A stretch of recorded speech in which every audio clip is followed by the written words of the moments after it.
अगर आप रात 12 बजे आईने में देखने की हिम्मत रखते हैं तो ये कहानी आपके लिए है, क्योंकि हर आईना सिर्फ चेहरा नहीं दिखाता, कुछ आईने सच दिखाते हैं। शहर के बाहर एक पुराना घर था, कई सालों से बंद। लोग कहते थे उस घर में एक पुराना आईना है और जो भी रात 12 बजे उसके सामने खड़ा होता है वो कभी पहले जैसा नहीं रहता। कोई कारण नहीं बताता था, बस इतना कहते थे उस आईने में ज्यादा देर मत देखना। राहुल अपने दोस्त अमन के साथ उस घर में गया। अमन बोला, डरने की क्या बात है, आईना ही तो है। दोनों अंदर गए। कमरे में धूल थी, जाले थे और दीवार पर एक बड़ा सा पुराना आईना टना था।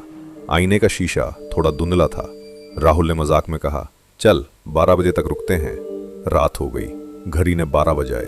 कमरे में सन्नाटा था। राहुल आईने के सामने खड़ा हो गया। शुरू में सब सामान्य था, फिर उसे लगा उसका चेहरा थोड़ा अलग लग रहा है। उसने हाथ उठाया। आईने में उसका हाथ 1 सेकंड देर से उठा। अमन हंसा, डर मत, तेरी आंखों का धोखा है। राहुल घबराया हुआ था। उसने फिर हाथ हिलाया। इस बार आईने वाला राहुल हिला ही नहीं, वो सीधा राहुल को देख रहा था और मुस्कुरा रहा था, पर असली राहुल नहीं मुस्कुरा रहा था। कमरे की लाइट अचानक झपकी, हवा ठंडी हो गई।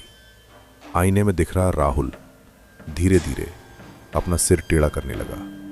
उसकी मुस्कान और बड़ी हो गई। फिर उसने अपने होठ हिलाए, पर आवाज आईने से नहीं आई। आवाज राहुल के पीछे से आई, अब तेरी बारी है।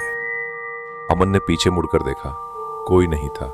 जब उसने फिर आईने की तरफ देखा, आईने में 2 लोग खड़े थे, एक असली राहुल और एक काला साया। अचानक आईने में दिख रहा साया आगे बढ़ा। उसने आईने के अंदर से हाथ बाहर निकाला। उसका हाथ ठंडा, बिल्कुल बर्फ जैसा। उसने राहुल का हाथ पकड़ लिया। राहुल चीखा।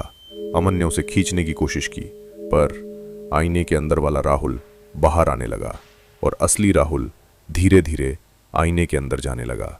कुछ सेकंड में सब शांत हो गया। अगले दिन गांव के लोग घर में गए। कमरा खाली था, सिर्फ आईना दीवार पर टंगा था और आईने में राहुल खड़ा था। वो शीशे पर हाथ मार रहा था, पर बाहर कोई आवाज नहीं आ रही थी और उसके पीछे वही काला साया मुस्कुरा रहा था। अब अगली बारी किसकी है?